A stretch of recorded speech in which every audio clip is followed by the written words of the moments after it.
toi seul en est digne. Oh, d'être adoré. Toi seul est digne. Toi seul est d'être adoré. D'être adoré. Adoré, grand Dieu.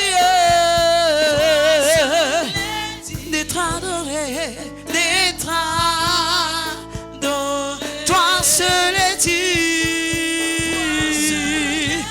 Toi seul est digne d'être adoré. Toi seul est oh, d'être adoré. Toi seul est digne d'être levé. Toi seul est digne d'être levé. D'être levé. Toi seul est digne d'être levé. Toi seul est digne d'être adoré. Toi seul est digne d'être adoré. Toi seul est digne d'être adoré.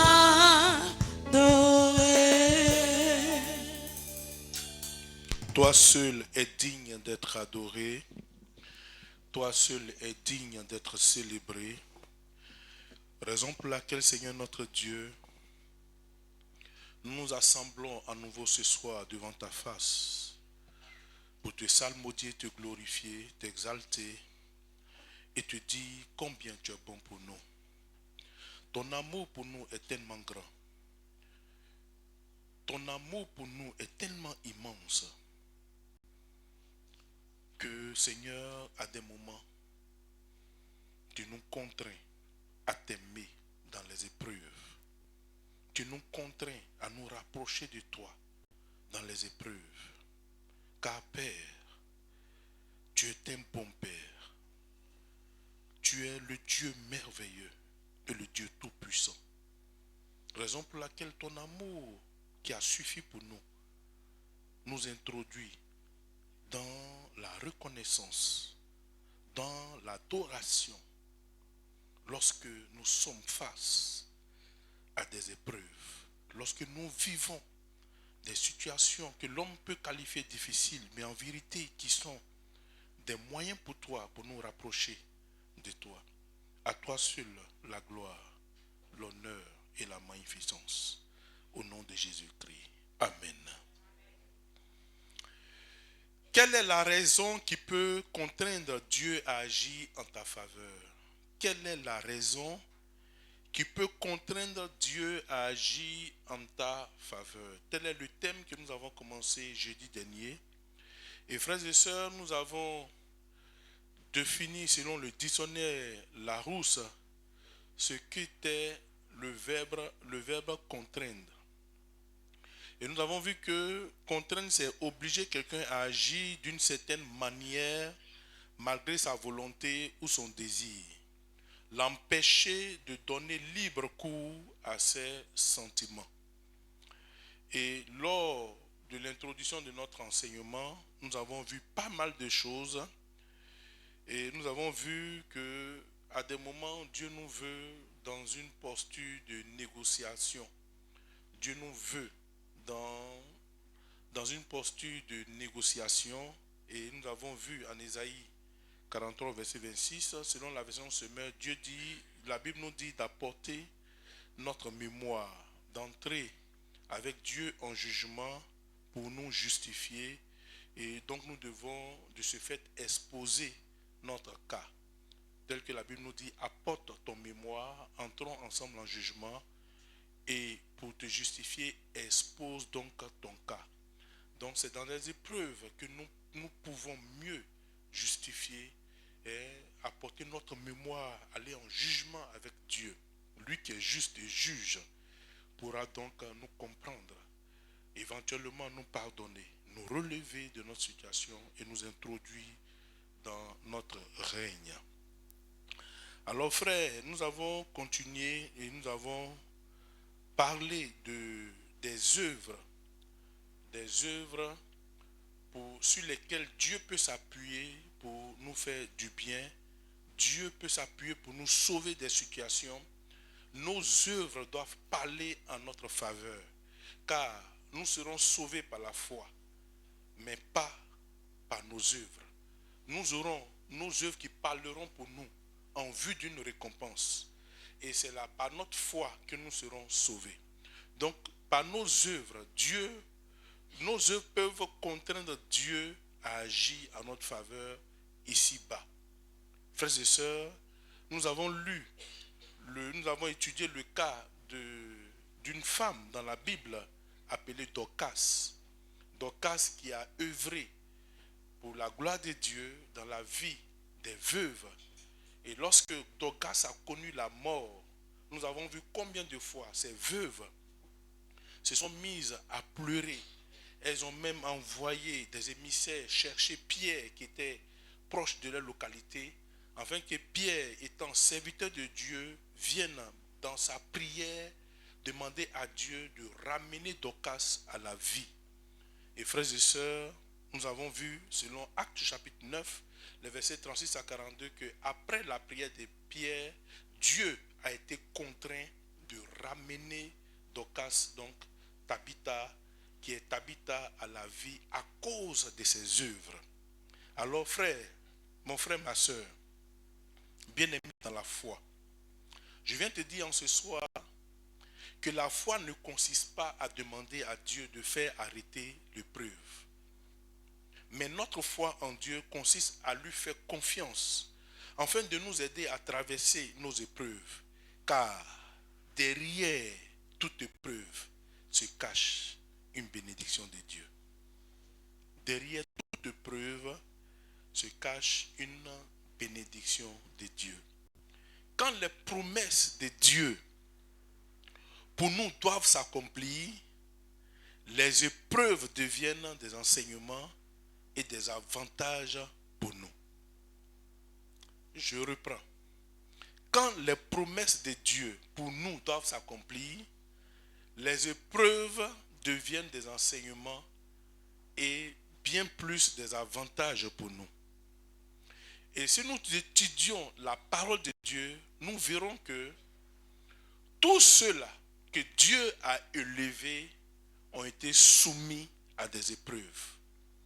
Nulle personne qui a été élevée par Dieu, nulle personne a été élevée par Dieu sans épreuve. Naturellement, en dehors de Adam et Ève qui ont été parachutés dans la gloire, et nous savons que ça a coûté au monde jusqu'à ce jour, et même après notre génération. Raison pour laquelle il est bon à des moments, dans les épreuves, d'attendre en silence le secours de l'Éternel. Car dans les épreuves, Dieu nous enseigne. Dans les épreuves, Dieu nous brise. Dans les épreuves, Dieu nous ramène à lui. Dans les épreuves, Dieu nous façonne, de sorte que nous soyons des instruments entre ses mains. Alors je le disais, que lorsque nous étudions la parole de Dieu, tous ceux qui ont été élevés par Dieu ont été ceux-là qui ont connu des épreuves, qui ont traversé des moments difficiles. Car c'est dans les moments difficiles que Dieu nous bâtit, Dieu nous façonne. Alors, nous allons ce soir commencer par étudier l'histoire d'un homme. Un homme qui venant à la royauté a été confronté à un peuple, qui avait le cœur détourné de Dieu. Un peuple qui était loin de Dieu. Un peuple qui était soumis à la volonté du diable. Mais quand cet homme arrive et qu'il prend donc la tête du pays étant roi, cet homme s'est battu dans la crainte de Dieu, de sorte que il a pu ramener le cœur de son peuple à Dieu. Les statues des autres dieux, des faux dieux qui avaient été érigés dans le pays, il les a toutes détruites.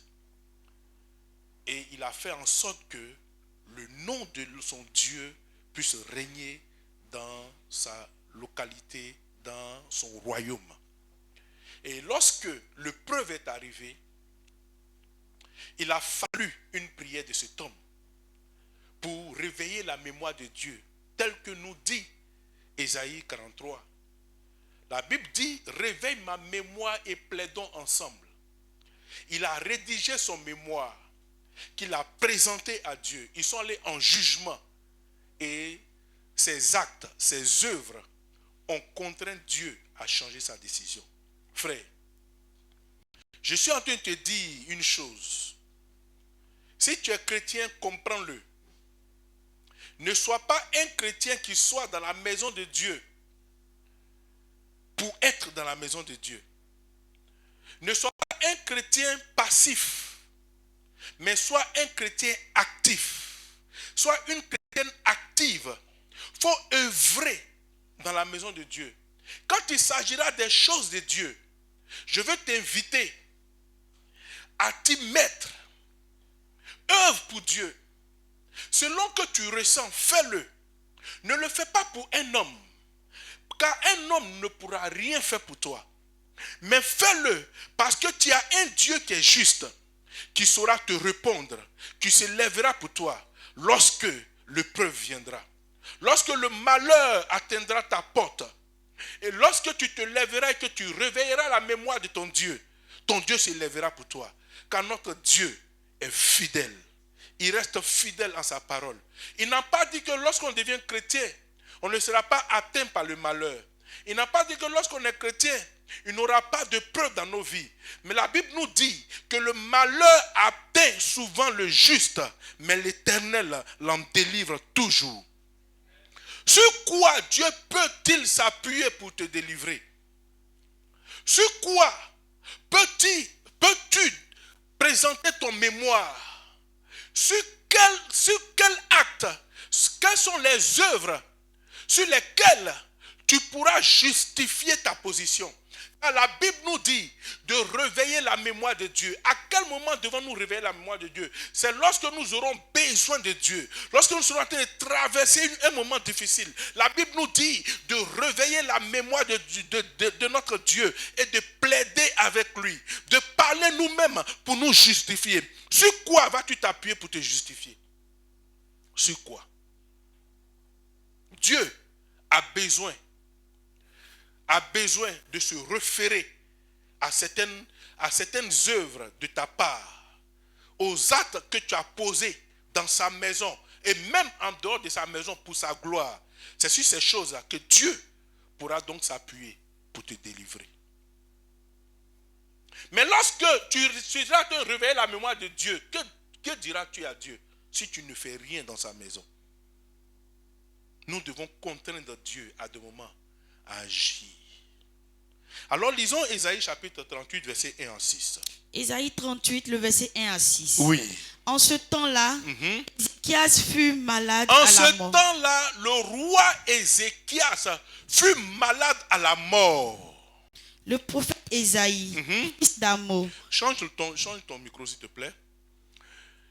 En ce temps-là, la Bible nous dit que ce roi qui a ramené le cœur du peuple de Dieu à Dieu, ce peuple qui était dans le désordre, qui adorait de faux dieux, quand il a été à la tête du pays, il a fait en sorte que le nom de Dieu soit glorifié. Et voilà qu'un jour, ce roi tombera malade. Et la Bible nous dit que la maladie le conduisait à la mort. Un homme appelé Ésaïe, serviteur authentique de Dieu, prophète qui a annoncé les choses que nous vivons en ce moment. C'est celui-là qui a annoncé la venue de Christ, sa mort et sa résurrection. Lorsque vous lirez ce livre d'Ésaïe au chapitre 53, vous verrez, il a dit des choses qui se sont annoncées. Il n'était pas n'importe qui. Ce n'étaient pas les prophètes de notre temps qui disent des choses qu'on ne voit pas, qui disent des choses par la chair. C'était un homme de distinction, un serviteur de Dieu de qualité. Quand il dit, c'est que Dieu a parlé. Cet homme-là avait le respect de tous. Et comme on peut le dire en Côte d'Ivoire, il ne tapait jamais poteau. Dieu va le susciter pour aller annoncer au roi qui a fait régner le nom de Dieu et le respect de Dieu dans son royaume. Dieu va susciter son prophète, son oint, pour aller dire au roi qu'il allait mourir. Frère, quand le prophète Ésaïe parle, ça va arriver. Alors qu'est-ce qui va se passer? Le prophète Isaïe, fils d'Amos, vient auprès de lui et lui dit, ainsi parle l'Éternel. Ainsi parle l'Éternel, frère. Ainsi parle l'Éternel. Hey. Quand Ésaïe sort, c'est que Dieu doit parler. Quand Ésaïe sort, c'est que Dieu va parler. Il était la bouche autorisée par Dieu. Et je reprends pour dire, ce n'est pas nos prophètes de maintenant là, qui ainsi parlent l'Éternel et qui parlent à tout va. Dieu parle, Dieu... Non. Il y a prophète et il y a prophète.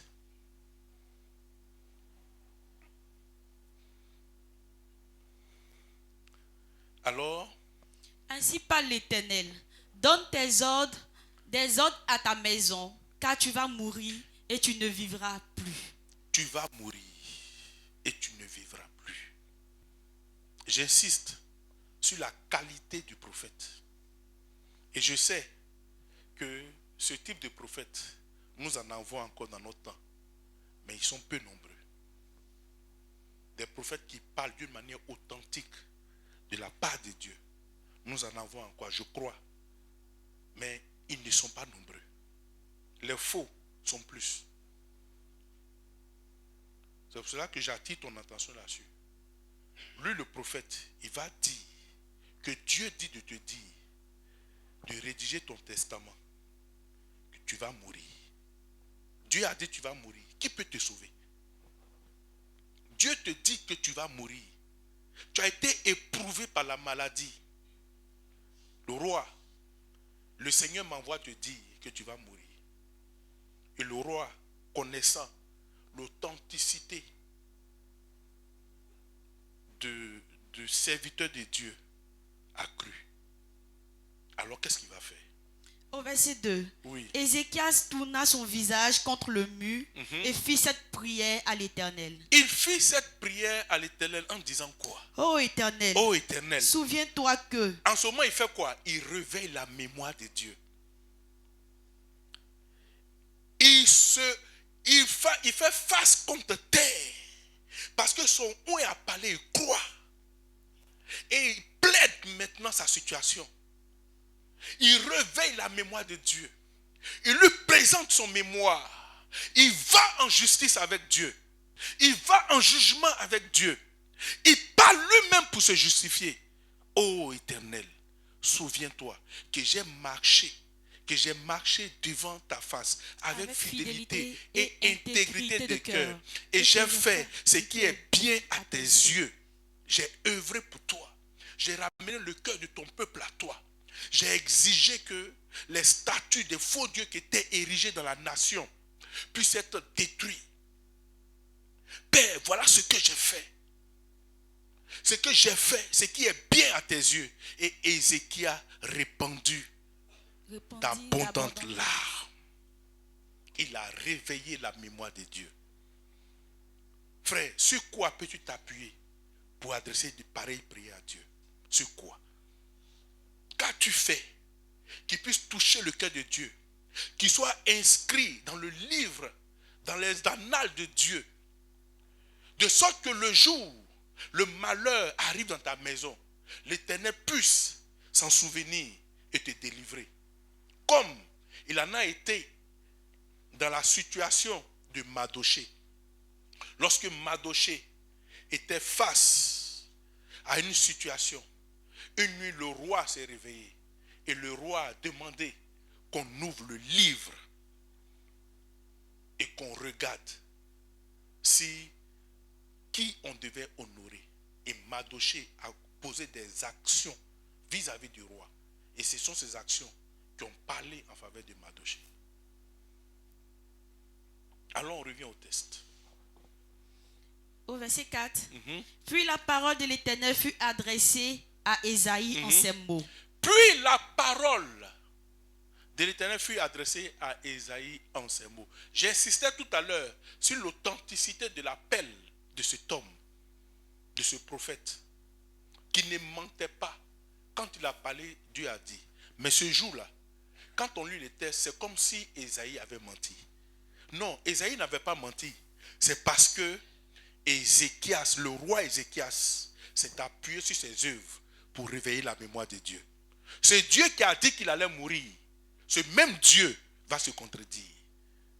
Le même Dieu, il ne va pas se contredire, mais il reviendra sur sa décision parce que quelque chose s'est fait. Il y a eu procès. Le roi Ézéchias a présenté son mémoire. Il a parlé lui-même pour justifier sa position. Alors qu'est-ce que Dieu va dire? Va et dis à Ézéchias, oui. Ainsi parle l'Éternel, le Dieu de David ton père. J'ai entendu ta prière. J'ai entendu ta prière. Tu m'as rappelé quelque chose. Tu es revenu sur quelque chose. Tes œuvres ont parlé en ta faveur. J'ai entendu ta prière. Est-ce que Dieu peut te dire cette chose-là? Tu peux entendre Dieu te dire un jour, ma fille, mon fils, dans tes cris, j'ai entendu ta prière. Ah, frère, le prophète majeur Ésaïe, le prophète majeur Ésaïe vient dire, Dieu dit tu vas mourir. Et à l'instant, il revient te dire, tu ne vas pas mourir. Il y a quelque chose qui s'est passé. Alors il dit, va, dis à Ézéchias, ainsi parle l'Éternel, le Dieu de David ton père. J'ai entendu ta prière, j'ai vu tes larmes. Voici, j'ajouterai à tes jours 15 années. Bien-aimé, il n'a pas jeûné. C'est quelque chose qui s'est passé à l'instant. Comme on le dit chez nous, de là à là. La Bible dit le prophète n'était même pas encore sorti de la cour. Quand il entend Dieu lui dire, retourne. Et cette fois, ne lui dis pas, ainsi parle l'Éternel seulement. Dis-lui, ainsi parle l'Éternel, le Dieu de David. Ton père, j'ai entendu ta prière. J'ai vu tes larmes. Voici, j'ajouterai 15 années. Continuons. Je te délivrerai. Je te délivrerai, oui, toi et cette ville, de la main du roi d'Assyrie. Je protégerai cette ville. Amen. Amen. Voyez, il ajoute 15 années. Et quand on va plus loin, il dit même qu'il sera guéri. Et quand vous étudiez le texte, effectivement, le roi Ézéchias a été guéri. Dieu l'a utilisé pour vaincre leurs ennemis. Il a été rétabli dans sa position de roi avec une santé de l'Éternel. Bien-aimé, en vérité, sans amour profond de Dieu, personne ne peut avoir une raison valable qui puisse contraindre Dieu à agir en sa faveur. Pour avoir une raison valable qui puisse contraindre Dieu à agir en ta faveur, il faut d'abord l'aimer. Pour servir Dieu, il faut l'aimer. Pour œuvrer dans sa maison, il faut l'aimer. Pour œuvrer même en dehors de sa maison, il faut l'aimer.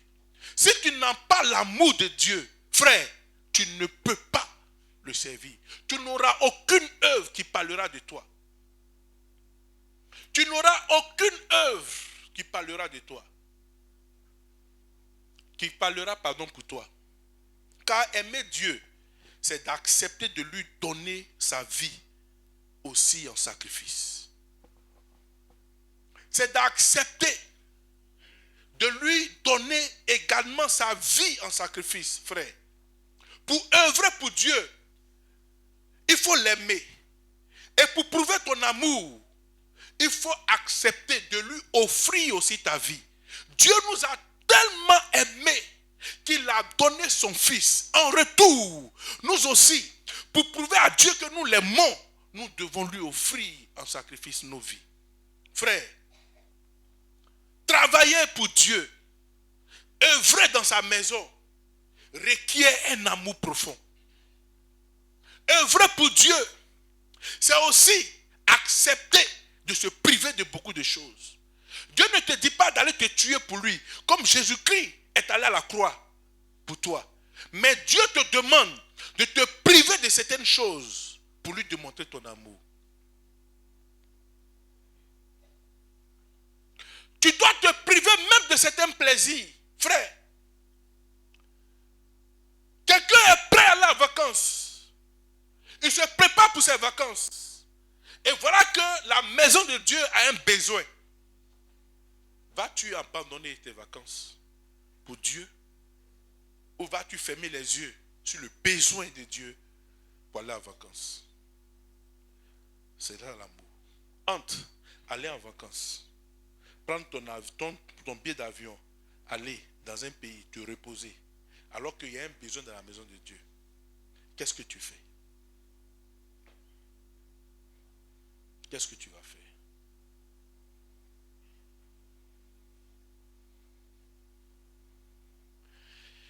J'ai une voiture à acheter. Ou même que je viens d'acheter une voiture et j'attends dans mon esprit. Je ne dis pas que quelqu'un te dit, Dieu m'a dit de me donner ta voiture. Non. Toi-même chez toi, tu entends dans ton esprit, dans ton cœur, dans ton âme, la voix de Dieu te dit, offre ma voiture. Il y a des moments, il y a des œuvres qui, comme je l'ai dit, requièrent l'amour de Dieu. Il y a des actes que nous posons souvent qui sont semblables à la folie. Celui qui ne comprend pas les choses de Dieu va se demander, mais cet homme-là, est-ce qu'il est normal? Il y a des choses, il y a des actes que tu vas poser dans la maison de Dieu pour la gloire de Dieu qui donneront à ceux-là qui n'ont pas l'esprit de Dieu de te juger. Mes frères, je vais t'encourager. Si c'est Dieu qui t'a parlé, fais-le. Si c'est Dieu qui t'a parlé, fais-le. Car ce que tu fais aujourd'hui parlera en ta faveur demain et parlera en faveur de ta descendance. Alléluia. Vous savez, à des moments, Dieu, régulièrement, j'allais dire, très souvent, tous ceux qui ont posé des actes forts dans la maison de Dieu, Dieu les contraint à faire des sacrifices.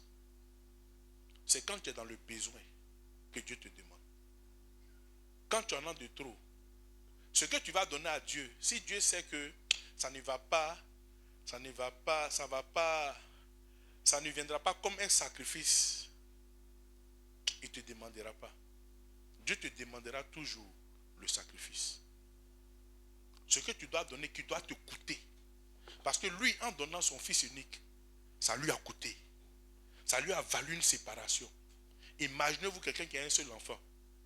En vérité, qui n'aime pas son enfant, mais qui est lui-même, qui s'est fait chair, qui vient payer le prix pour que toi tu sois sauvé.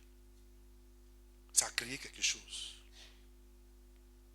Quelqu'un qui a 30 millions et qui donne 10 000 francs à l'église, qu'est-ce que ça va lui faire? Il ressent quoi? Dites-moi, il ressent quoi? Mais regardez, quelqu'un qui a 10 000, qui a tout, c'est que tout ce qu'il a sur lui c'est 10 000. Et il prend les 10 000, il donne à Dieu. Après ça, il n'a plus rien. C'est un sacrifice. Mais celui qui donne 1 million, alors qu'il a 30 millions, ce n'est pas un sacrifice. Il ne sent rien. C'est pour cela qu'à demain, Dieu va te demander des choses qui seront semblables à la folie. Et je suis bien d'accord avec la parole de Dieu qui dit, la prédication de la foi est une folie pour ceux qui périssent. Parce que si tu n'as pas Dieu en toi, tu ne peux pas comprendre les choses de Dieu.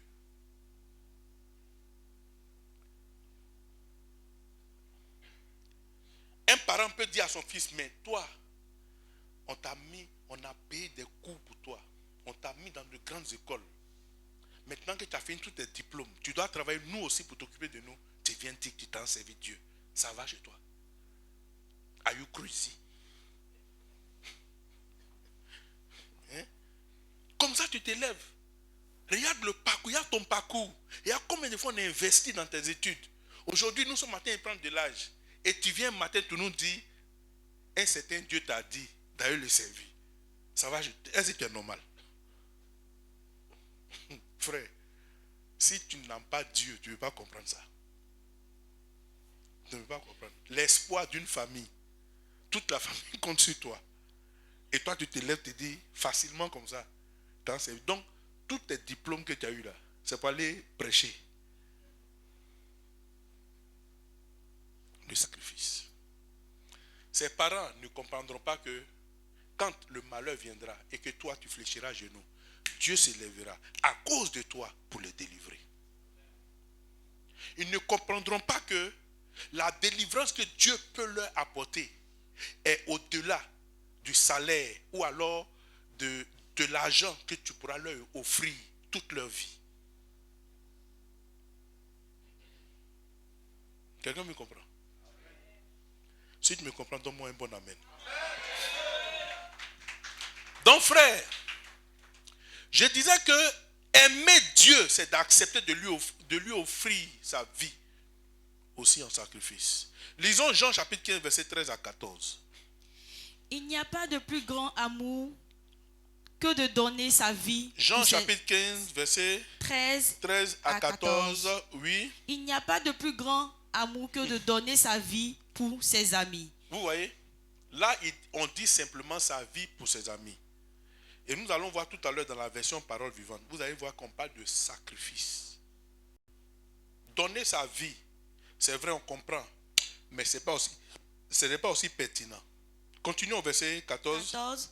Vous êtes mes amis, si vous faites ce que je vous commande. Amen. Amen. On va lire la version parole vivante. La version parole vivante. Je lis la parole de Dieu. Dans la version parole vivante de Jean, chapitre 15, versets 13 à 14. C'est lui qui sacrifie sa vie pour ses amis, dont la preuve la plus convaincante. C'est lui qui sacrifie sa vie pour ses amis, dont la preuve la plus convaincante de son amour. Car personne ne peut avoir un amour plus grand. Là, Jésus-Christ parle d'amis. Il dit que nous sommes ses amis. Donc, en retour, si nous sacrifions aussi nos vies pour lui, cela révèle de la preuve la plus convaincante de notre amour pour lui. Frères et sœurs, est-ce que depuis que tu te dis chrétien ou chrétienne, as-tu une fois sacrifié ta vie pour Jésus-Christ? Je reprends encore pour dire que Jésus-Christ ne te demande pas d'aller te crucifier, d'aller mourir. Le sacrifice, c'est de faire ce que l'autre ne peut pas faire. C'est de faire ce que les autres auront du mal à faire.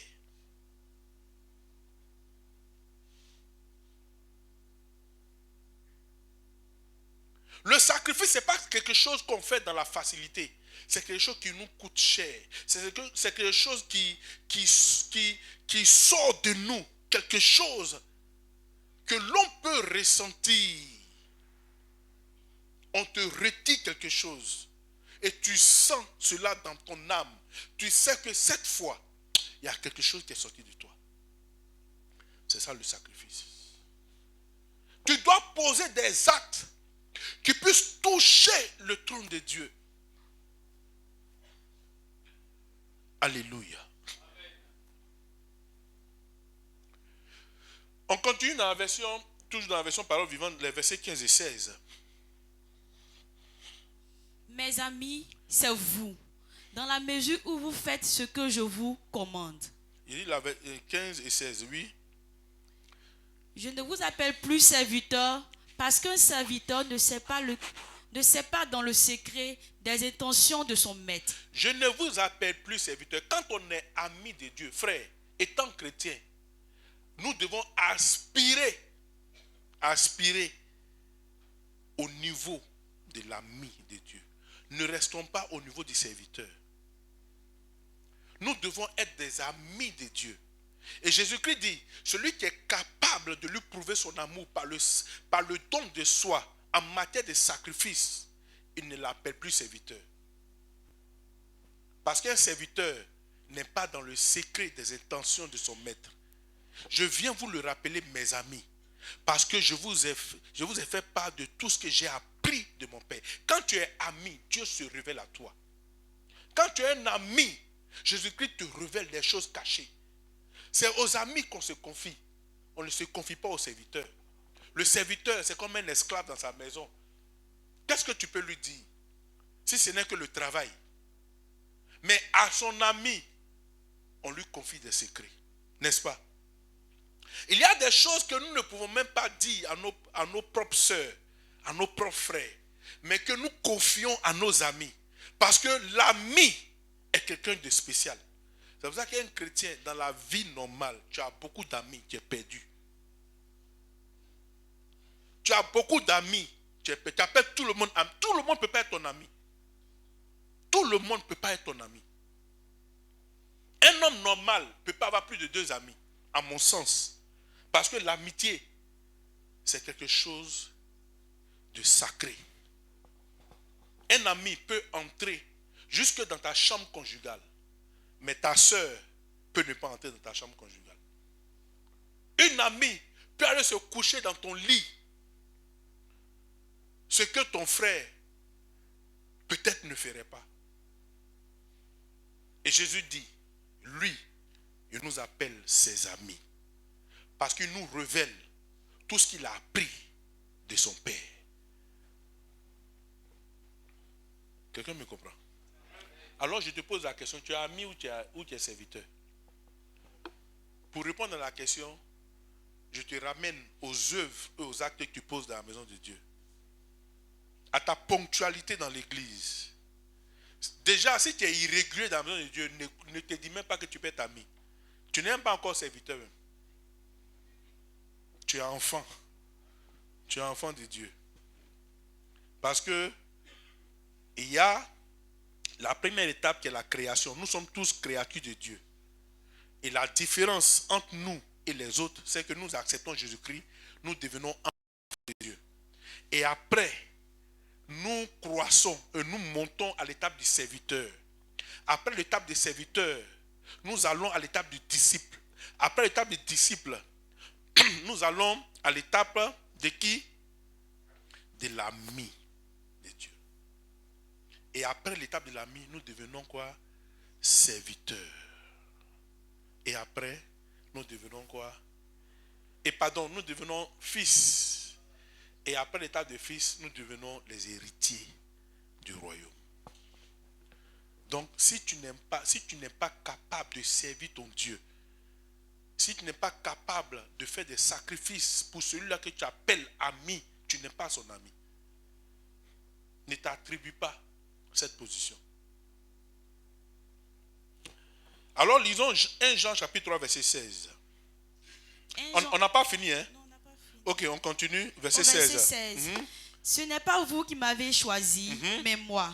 Oui. Je vous ai choisi, je vous ai établi, afin que vous alliez et vous portez du fruit. Et que votre fruit demeure, afin que ce que vous demanderez au Père en mon nom, il vous le donne. Amen.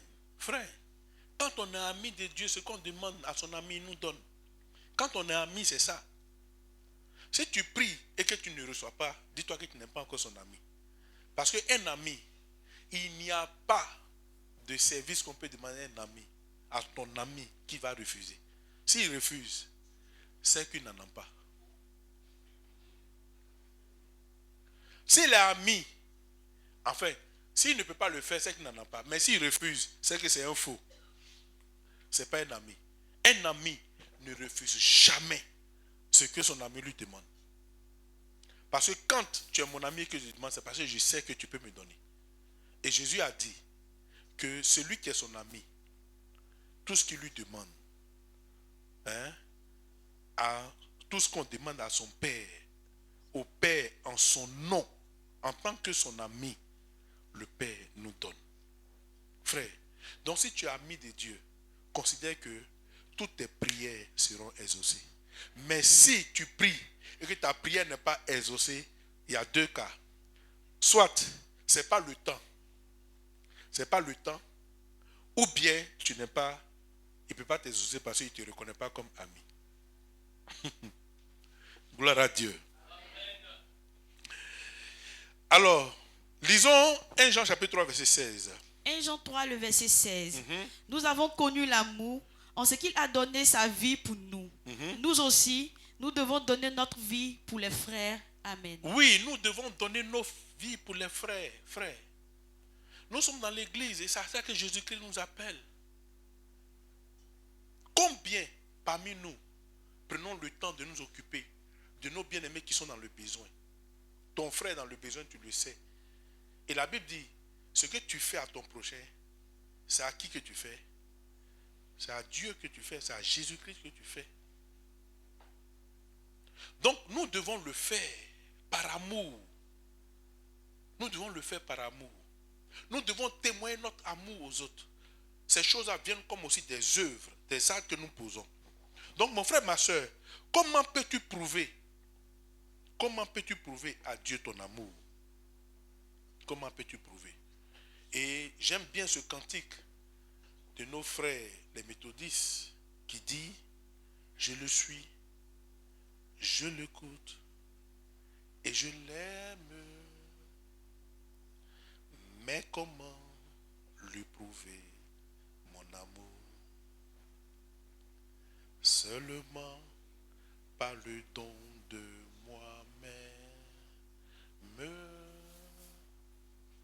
m'engageant à le servir toujours. Comment prouver mon amour à Dieu? C'est par le don de moi-même. En m'engageant à le servir toujours, en tout temps et en tout lieu, sans mesure. Quand il s'agit des choses de Dieu, frère, ne vous retenez pas. Quand tu sais que au fond de toi que c'est pour Dieu que tu dois faire et non pour un homme, ne te retiens pas, quel que soit ce que ça va te coûter. Même si ça doit te priver de quelque chose dans ta maison, fais-le pour Dieu. Car ce que tu fais pour Dieu parlera un jour en ta faveur. Lorsque tu seras dans le besoin et que tu crieras à lui, il se souviendra de ce que tu as fait et il se lèvera pour toi. Raison pour laquelle j'aime bien ce passage de Psaume chapitre 50, verset 14 à 15, je peux l'avoir s'il vous plaît. Psaume 50, 14 à 15. La Bible dit, offre pour sacrifice à Dieu des actions de grâce et accomplis tes vœux envers le Très-Haut. Et ensuite, et invoque-moi au jour de la détresse. Lorsque tu fais des sacrifices, des dons, et que le jour où tu es dans la détresse, il dit, invoque-moi au jour de la détresse, je te délivrerai et tu me glorifieras. Dieu a besoin que tu le contraignes. Tu dois poser des actes qui doivent contraindre Dieu à voler à ton secours au jour de la détresse. Lorsque tu seras dans le besoin, que tu crieras à lui, ça ne sera pas ta prière qui regardera, mais ça sera le souvenir des choses que tu auras fait. Alors, frères et sœurs, Dieu ne compose pas avec les hypocrites qui sont dans la foule. Dieu ne compose pas avec les hypocrites qui sont dans la foule. Beaucoup sont dans l'église, mais qui sont dans la foule. Beaucoup sont dans l'église qui sont des hypocrites, qui sont là pour leurs intérêts. Comme ceux-là qui suivaient Jésus-Christ pour les miracles. Mais lorsqu'il a s'agi de libérer Barnabas, entre Jésus et Barnabas, ils ont opté pour Barnabas. Ceux-là qui criaient Alléluia, Hosanna, lorsque Jésus-Christ entrait à Jérusalem, certains parmi eux l'ont condamné, des hypocrites. Tant que tu as quelque chose à leur donner, ils seront dans tes pas, ils seront dans tes trousses, ils seront dans tes jupes. Mais le jour où tu n'auras plus rien à leur donner, ils te tourneront dos. Dieu ne compose pas avec les hypocrites qui sont dans la foule, mais Dieu travaille avec ses élus. Ceux sur qui il peut compter pour établir son règne et sa volonté dans les cœurs de plusieurs qui sont encore dans la captivité des ténèbres. Raison pour laquelle, dans la prière, dans la formule de prière qu'il donne à ses disciples, il a dit que ton règne vienne et que ta volonté se fasse sur la terre comme dans le ciel. Comment est-ce que le règne de Dieu peut venir et que sa volonté se fasse sur la terre comme dans le ciel? Comment? C'est avec toi. Dieu veut composer. Pour que le règne de Dieu vienne sur la terre, il faut que tu sois le point de contact. Pour que la volonté de Dieu se fasse sur la terre comme dans le ciel, Dieu veut t'avoir comme partenaire. Jésus-Christ ne reviendra plus du ciel pour faire quoi que ce soit. La prochaine venue de Jésus-Christ, c'est pour l'enlèvement. Il ne viendra plus accomplir une mission sur la terre. Il sera dans les airs et nous monterons vers lui. Mais pour l'heure, avant que Jésus-Christ ne revienne, Dieu a besoin que son règne s'établisse sur la terre. Et que sa volonté, comme dans le ciel, se fasse. Mais avec qui va-t-il faire? C'est avec toi. C'est avec toi. Mais si tu te retiens et que tu ne te donnes pas en sacrifice, tu ne viens pas œuvrer pour la maison de Dieu. Tu ne viens pas œuvrer pour que l'évangile atteigne les coins les plus reculés de la nation, dans les hameaux, les campements. Si tu ne viens pas contribuer, comment voudrais-tu que le règne de Dieu descende, frère? Il y a des gens qui sont très loin, dans les villages, dans les campements les plus reculés, là où même les véhicules même n'arrivent pas à aller, qui n'ont pas encore entendu l'évangile, qui n'ont jamais vu de Bible. Mais bien aimé, si tu ne te lèves pas, afin que le règne de Dieu descende, comment voudrais-tu que Dieu compose avec toi? Comment? Comment? Comment? Peux-tu un jour dire à Dieu, souviens-toi de ce que j'ai contribué, j'ai pris, j'ai donné 2 millions, 3 millions pour que l'évangile soit annoncé. Et à cause de ma contribution, une âme a été gagnée. Souviens-toi de moi. Peux-tu le dire à Dieu? Peux-tu le dire? Lorsque tu seras dans la détresse, pourras-tu faire référence à tes mèches humaines, dans lesquelles tu as investi 300 000, 400 000. Peux-tu faire référence à ton maquillage? Rouge à lèvres, bleu à lèvres, violet à lèvres, vert à lèvres et marron à lèvres. En fonction de l'habillement. Souvent même il y a noir à lèvres. Ces choses-là pourront parler en ta faveur. Peux-tu faire référence à tes talons de 12, 7, 5, 4, 3 cm et aux ballerines? Peux-tu faire référence à ces choses? Ces choses pourront-elles parler en ta faveur? Non, frère. Dieu regardera ce que tu as fait, comme Ézéchiel a fait, comme Dorcas a fait, comme Corneille a fait, pour se souvenir de toi. Comment le règne de Dieu peut venir sur la terre et que sa volonté se fasse? C'est à partir de toi. C'est toi le partenaire de Dieu. C'est pour cela qu'il t'appelle ami. Parce qu'il veut composer avec toi. Il veut t'utiliser afin que son règne vienne et que sa volonté se fasse sur la terre. La volonté de Dieu, c'est quoi? C'est que le maximum d'hommes soient sauvés. Ce n'est pas un récital avec une corde et des boulettes là-dessus où on prend pour réciter. Comme si nous faisions des incantations. Non, ce sont des actes. Est-ce que quelqu'un me comprend? On n'est pas là dans les dizaines, dans les vingtaines. Mais on doit poser des actes. Notre Père qui est aux cieux, que Que ton nom soit sanctifié. L'adoration.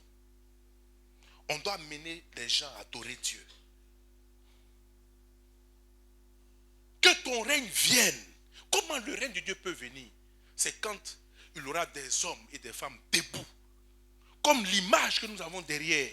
Les mains élevées vers le trône de Dieu. Adorant Dieu, le règne de Dieu descend. Et quand le règne de Dieu descend, la volonté de Dieu commence à se faire. Les cœurs sont touchés.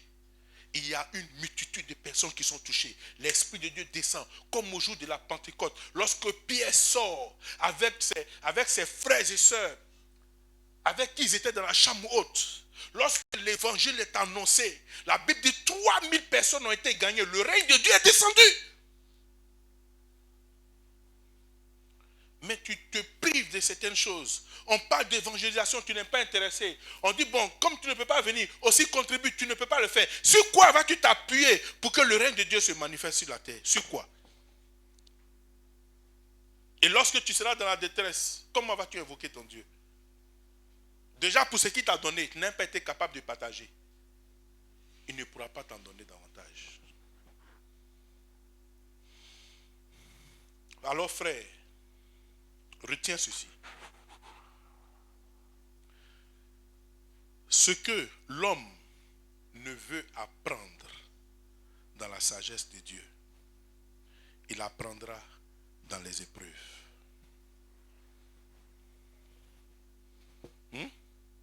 Ce que tu ne veux pas apprendre dans la sagesse de Dieu, Dieu va te contraindre à l'apprendre dans les épreuves. C'est dans les épreuves que tu vas te souvenir de beaucoup de choses. Dieu va te bâtir et Dieu va te former. C'est pour ça qu'il nous éprouve, parce qu'il nous aime.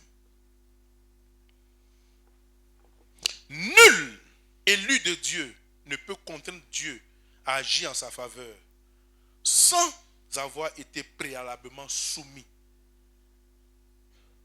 à des épreuves. La Bible nous dit, en Matthieu chapitre 11, verset 12, depuis le temps de Jean-Baptiste jusqu'à présent, le royaume des cieux est forcé et ce sont les violents qui s'en emparent. La Bible dit, selon Matthieu 11 au verset 12, depuis le temps de Jean-Baptiste jusqu'à présent, le royaume des cieux est forcé et ce sont les violents qui s'en emparent. Mais moi je viens te dire une chose, que depuis la déchéance d'Adam et Ève, l'obtention de la gloire de Dieu est forcée. Seuls les fidèles dans les épreuves s'en emparent.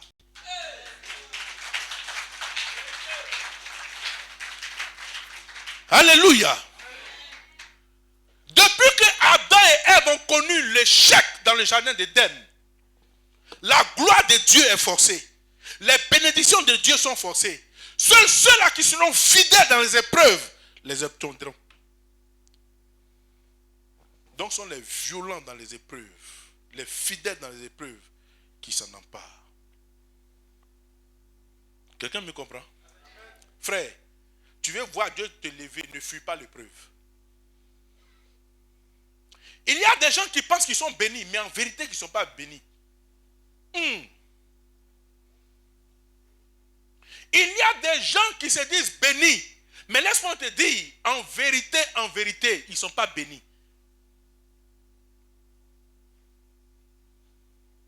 Avoir de l'argent ne fait pas de toi un homme béni. Avoir des voitures ne fait pas de toi un homme béni. Dormir dans une grande maison ne fait pas de toi une femme ou un homme béni.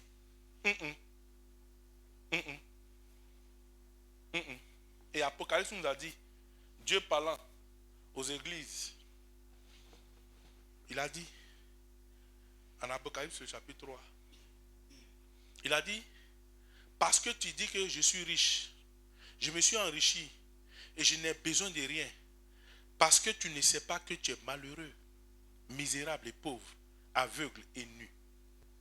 L'argent que tu as ne fait pas de toi un homme riche, un homme béni. Non.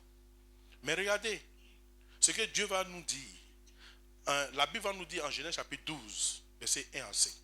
Genèse 12, le verset 1 à 5. Oui. L'Éternel dit à Abraham, Oui. va-t'en de ton pays, de ta patrie, de la maison de ton père, dans le pays que je te montrerai.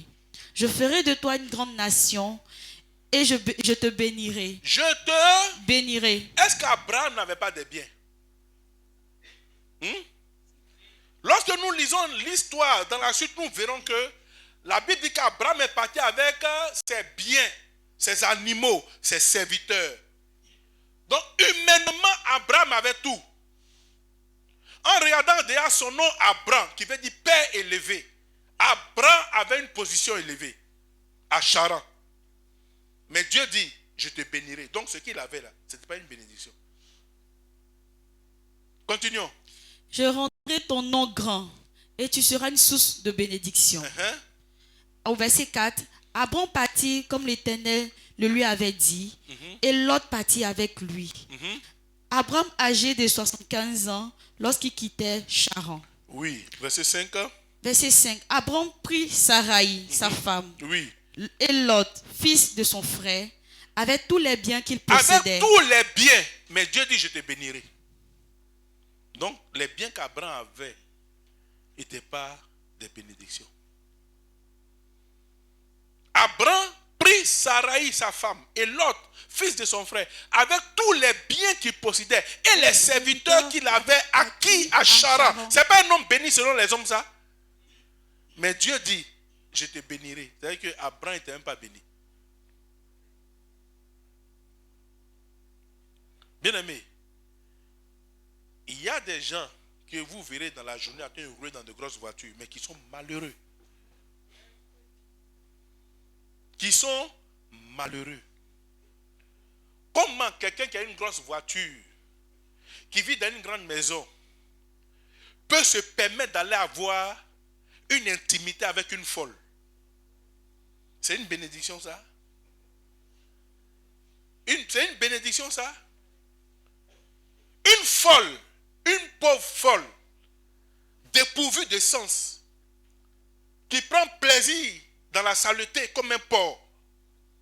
Et toi, un homme normal, qui doit avoir horreur de la saleté, tu vas t'accoupler avec quelqu'un qui traîne dans la boue, qui mange dans la poubelle. C'est une bénédiction, ça. Et pourtant tu dis, toi aussi tu as une grosse maison, tu roules dans une grande voiture, tu es pauvre, tu es malheureux, tu es nu, tu es aveugle.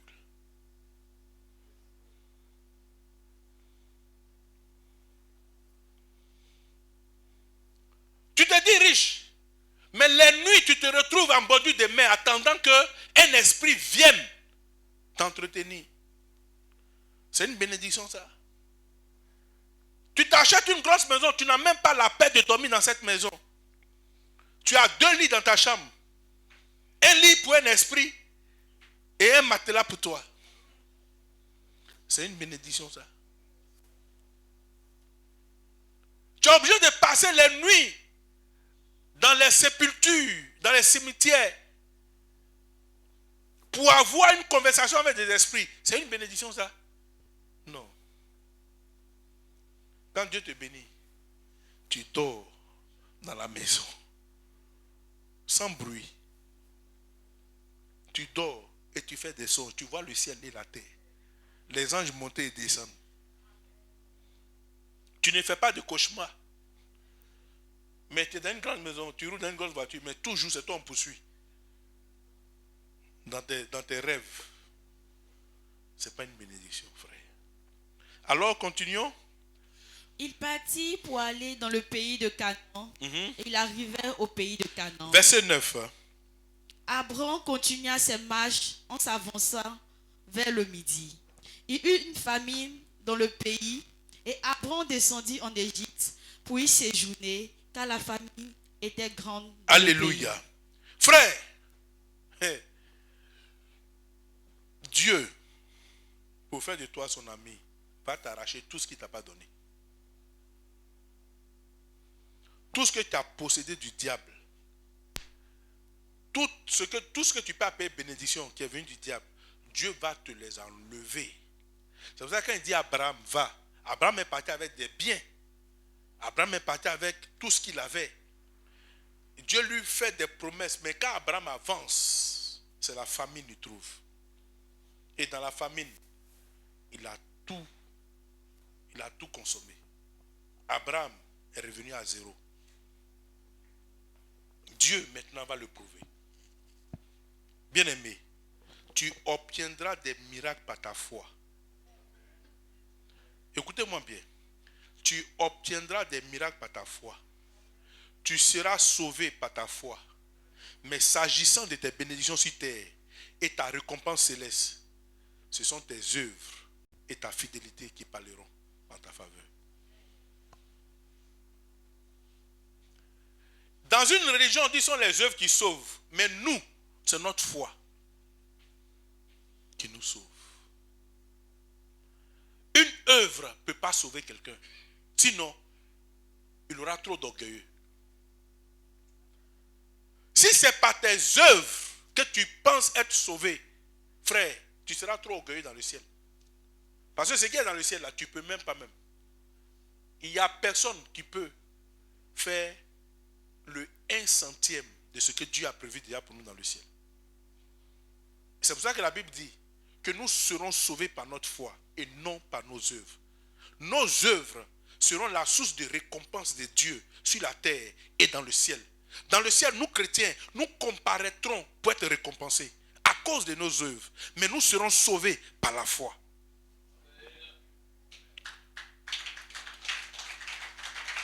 Raison pour laquelle la Bible a dit en Jean 3,16, car Dieu a tant aimé le monde qu'il a donné son Fils unique, afin que quiconque croit en lui ait la vie éternelle. On n'a pas dit quiconque œuvrera. On n'a pas dit quiconque fera des œuvres aura la vie éternelle. La Bible dit, celui qui croit en Christ aura la vie éternelle. Tu n'auras pas de récompense, mais tu auras la vie éternelle. Quiconque croit ne périsse point, mais qu'il ait la vie éternelle. Par notre foi en Jésus-Christ, ça nous garantit notre salut. Mais ça ne nous donnera pas une bénédiction sur la terre. Lazare a cru. Lazare n'a pas été béni sur la terre. Il mangeait. Il luttait le pain avec les chiens. Mais regardez ce que la Bible nous dit encore. Éphésiens chapitre 2, verset 8 à 9. Éphésiens chapitre 2, verset 8 à 9. Car c'est par la grâce que vous êtes sauvés. C'est par la grâce que vous êtes sauvés. Par quoi? Par le moyen de la foi. Nous sommes sauvés par la grâce, par le moyen de notre foi. C'est par notre foi que nous serons sauvés. Par grâce, c'est par la grâce que nous serons sauvés, par le moyen de notre foi. Et cela ne vient pas de vous, mais c'est un don de Dieu. Déjà, comprenez ça. Verset 9. Ce n'est point par les œuvres. Ce n'est point par les œuvres. Afin que personne ne se glorifie. Afin que personne ne se glorifie. Ce n'est pas par tes œuvres que tu seras sauvé. C'est par ta foi. Tes œuvres seront la source, le point de récompense de Dieu. Le point sur lequel Dieu va s'appuyer pour te récompenser. Par tes œuvres, Dieu va te récompenser. Par tes œuvres, Dieu va te bénir. Par tes œuvres, Dieu fera de grandes choses avec toi. Mais ce ne sont pas tes œuvres qui vont te sauver. Quelqu'un peut bien faire dans la maison de Dieu puis pécher. Si quelqu'un vient bâtir une église et puis il est orgueilleux, il ne sera pas sauvé. Et comme Dieu n'est redevable à personne, Dieu va le bénir en fonction de ce qu'il fait. Mais il ne sera pas sauvé. Tu viens t'acheter des chairs dans l'église, tu bâtis des tentes, tu donnes l'argent et tu vis mal, tu ne seras pas sauvé.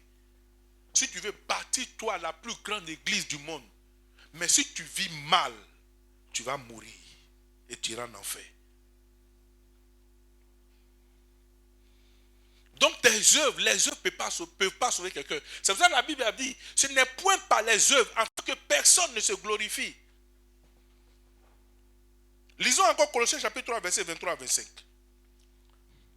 tout ce que vous faites, faites-le de bon cœur. Tout ce que vous faites, faites-le de bon cœur, comme pour le Seigneur et non pour des hommes, sachant que vous recevrez du Seigneur l'héritage pour récompense. Servez Christ, le Seigneur, car celui qui agit injustement recevra selon son injustice. Et il n'y a point d'acception de personne.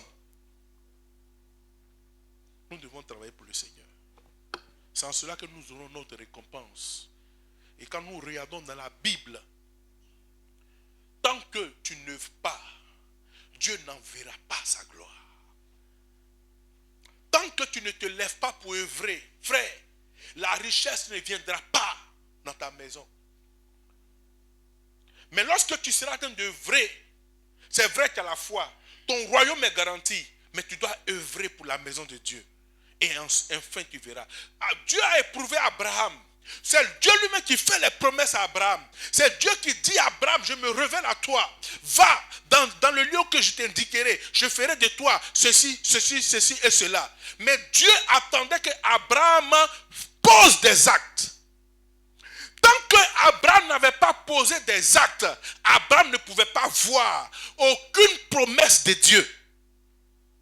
Pourtant, c'est Dieu lui-même qui a parlé. Abraham n'a rien demandé à Dieu. Abraham n'a pas dit qu'il voulait suivre Dieu. C'est Dieu qui se révèle à Abraham. Parce que Dieu a vu en Abraham un homme par qui une nouvelle génération de son peuple qui devait établir sur la terre. Abraham devait être la source de la nouvelle génération. Car l'ancienne génération a été détruite. Ils se sont pervertis.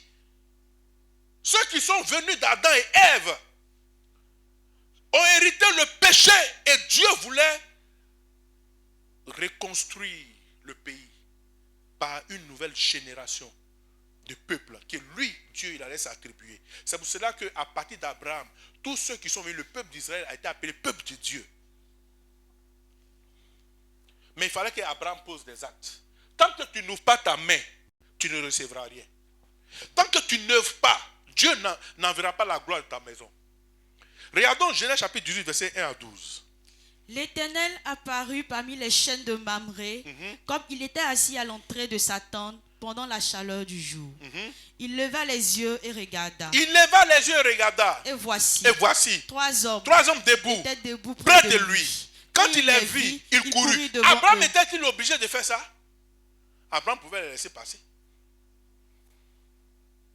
Abraham pouvait dire, moi, Dieu m'a fait les promesses, j'attends. Mais ça fait combien de temps? Quand Abraham quittait Charan, il avait 75 ans.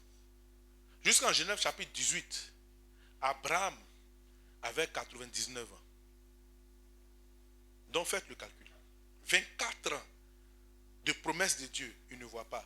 Dieu attendait d'Abraham quelque chose. C'est le jour où Abraham a compris qu'il devait œuvrer. C'est en ce moment-là que Dieu a parlé. Continuons. Quand il les vit, il courut au-devant d'eux, depuis l'entrée de sa tente, et se prosterna en terre. Et il dit, Seigneur, si j'ai trouvé grâce à tes yeux, ne passe point, je te prie, loin de ton serviteur. Permettez qu'on apporte un peu d'eau pour vous laver les pieds, et reposez-vous sous ce table. J'irai prendre un morceau de pain pour fortifier votre cœur. Après quoi, vous continuerez votre route, car c'est pour cela que vous passez près de votre serviteur. Abraham a eu la révélation. Dieu voulait éprouver Abraham. Les anges qui passaient pouvaient descendre directement à Sodome et Gomorrhe, sans passer auprès d'Abraham. Frère, il y a des fois où Dieu va t'éprouver. Tu pries, tu attends quelque chose de Dieu. La Bible dit, la main qui s'ouvre, c'est elle qui reçoit. Il faut que ta main s'ouvre pour contraindre Dieu aussi à agir dans ta vie. Abraham était assis. Abraham avait les promesses de Dieu. Comme toi, tu as les promesses de Dieu. Mais Dieu attend quelque chose aussi de toi. Il y a longtemps tu as prié. Dieu a entendu ta prière. Mais sur quoi Dieu peut-il s'appuyer pour opérer le miracle dans ta vie? Abraham attendait. Abraham prenait de l'âge. Cependant, Dieu lui avait fait les promesses. 7 promesses ont été faites à Abraham. Aucune de ces promesses n'a vu le jour. Jusqu'à ce que Abraham reçoive ces personnes et qu'il pose un acte. Il a œuvré. Il a donné à manger à ces personnes. Et quand ces personnes ont été bien servies, alors quelque chose va se passer. Tant que tu n'ouvres pas ta main, tu n'auras pas la gloire. Car la Bible dit, il y a plus de bonheur à donner qu'à recevoir. La Bible dit, la main qui s'ouvre, c'est elle qui reçoit. N'est pas la main fermée. C'est Dieu. Je ne t'encourage pas à servir un homme. Parce qu'il y a des hommes qui se font passer pour Dieu, qui viennent mentir au nom de Dieu pour s'enrichir. Non, je ne parle pas de ça. Je parle de la maison de Dieu et de la conviction que tu auras. Abraham, personne ne lui a dit, occupe-toi des 3 personnes qui passaient. Il a eu la conviction, il a eu le discernement. Quand les gens passaient, il les a fait entrer dans sa maison. Il leur a offert l'hospitalité. Continuons. Il répondit, fais comme tu l'as fait. Oui. Comme tu l'as dit, pardon. Abraham alla promptement dans sa tente vers Sarah et il dit, vite, 3 mesures de fleurs de farine, pétris et fait des gâteaux. Et Abraham courut à son troupeau, prit un veau tendre et bon et le donna à un serviteur. Un veau quoi? Un veau tendre et bon. Ce n'est pas un veau chétif, très maigre, non. Tendre et bon. Les bons, c'est ce qu'il faut donner à Dieu. Les bons, hein? Les bons, hein? Tu as les billets de 10 000 dans ta poche, dans ton sac, mais tu tries, et tu sors le vieux billet de 500. Viens déposer. Il dit, Dieu aime les bonnes choses. Mais toi, sont les vilaines choses. Tout à l'heure, on va voir, vous allez voir. Quand on va finir, je vais vous sortir les billets que certaines personnes ont prévus pour Dieu. Les billets mutilés. Et eux, ils gardent les bons. Nous continuons. Et Abraham courut à son troupeau, prit un veau tendre et bon, oui. et le donna à un serviteur qui se hâta de la prêter. Il prit encore de la crème et du lait avec le veau qu'on avait apprêté, et il les mit devant eux. Il se tint lui-même à leur côté sous l'arbre, et ils mangeaient. Oui. Alors, verset 9. Hein? Alors, ils ont mangé, ils sont rassasiés. Ils ont roté. Maintenant, ils vont donner maintenant le message. Alors, il lui dit, où est Sarah, ta femme? Il répondit, elle est là dans la tente. Oui, continuons. L'un d'eux dit, je reviendrai vers toi cette même époque. Et voici, Sarah, ta femme, aura un fils. Elle écoutait à l'entrée de la tente qui était derrière lui. Et Abraham et Sarah devinrent vieux, avancés en âge. Oui, ils étaient vieux, avancés en âge. Merci de préciser, ils étaient vieux, avancés en âge. Et Sarah ne pouvait plus espérer avoir des enfants. Là où il n'y a plus d'espoir, Dieu regardera tes œuvres pour te donner de l'espoir. Là où tu n'espères plus, là où les hommes diront c'est fini, la Bible dit ils étaient vieux. Ils étaient vieux, avancés en âge. J'imaginais Sarah avec une peau froissée. Une femme qui aime se laver avec de l'eau chaude.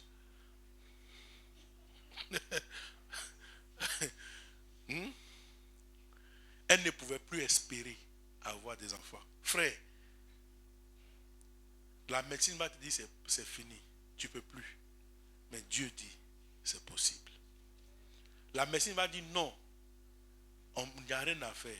Mais avec Dieu, il y a toujours quelque chose à faire. Quand ce sera impossible pour les hommes, avec Dieu, c'est toujours possible. Continuons le test. Au verset 12. Oui. Elle rit en elle-même. Elle rit en elle-même tellement elle ne croyait pas. Ah, frère, mon mari, Abraham, ton Dieu là-haut, ça fait quoi, 24 ans, on tourne seulement, comme des touristes, comme des pèlerins. Regarde, d'où on est parti, et où nous sommes arrivés. Et puis, 3 plaisantins ont mis s'asseoir parce qu'ils sont rassasiés. Ils vont nous raconter des âneries. Et elle rit en elle-même en disant, Maintenant que je suis vieille, aurais-je encore des désirs? C'est que elle-même, elle ne pensait même plus à ça. Mon Seigneur, c'est que mon mari est vieux lui aussi. Oui. L'Éternel dit à Abraham. L'Éternel dit à Abraham. Pourquoi donc Sarah a-t-elle ri en disant, est-ce vraiment j'aurai un enfant, moi qui suis vieille? L'Éternel se pose la question, est-ce que Sarah même me connaît? Hein, Abraham, est-ce que ta femme même me connaît même? Je suis l'Éternel. Je suis celui-là qui n'a pas de fin. Abraham, est-ce qu'elle me connaît? Et puis, écoute Abraham, je n'ai pas affaire à elle, parce qu'elle, je ne l'ai pas appelée. C'est à toi que j'ai affaire. C'est toi que je veux honorer. Parce qu'elle-même, elle n'a même pas de foi. C'est pour ça que dans la Bible, on dit Abraham est le père de la foi. On n'a pas dit Sarah est la mère de la foi.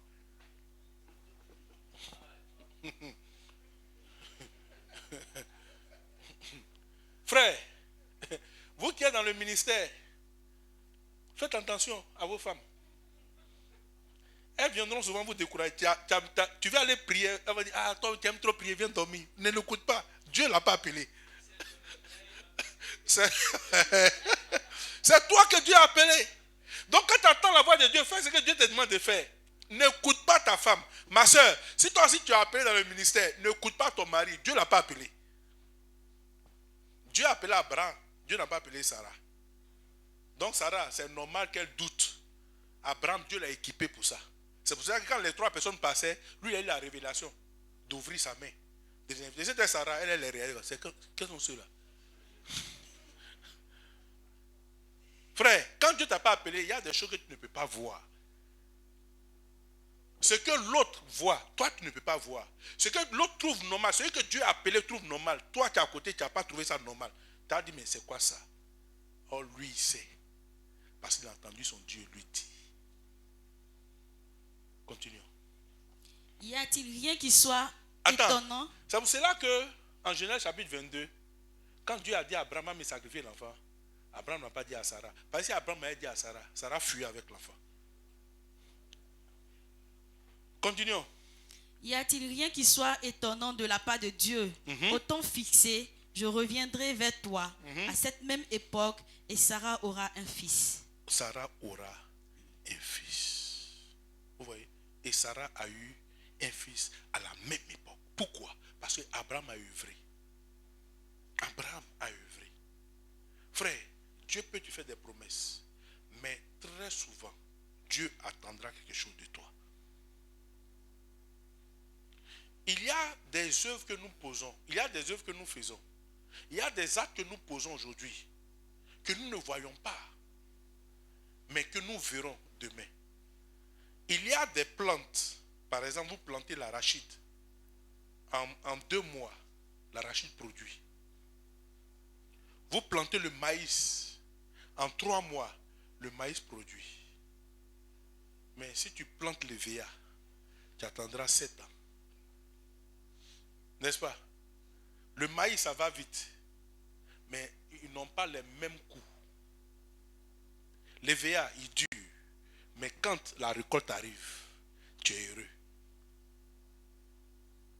Donc, il y a des œuvres que tu as commettre aujourd'hui qui auront une réponse. Ils auront une réponse dans les jours, dans les semaines à venir.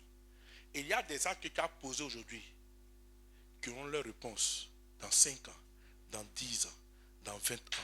C'est pour cela que Ecclésiaste nous dit de s'aimer de jour comme de nuit, car tu ne sais pas ce qui peut réussir aujourd'hui ou réussir demain. Tant que tu peux faire, fais-le. Tant que tu peux faire, fais-le. Parce que parmi dans tout ce que tu fais, il y en a qui t'apporteront le résultat dans l'immédiat et il y en a qui t'apporteront le résultat plus tard. Car Dieu est dans le temps. Que Dieu nous bénisse abondamment. Que Dieu nous bénisse abondamment. Et jeudi prochain, nous allons encore continuer dans cette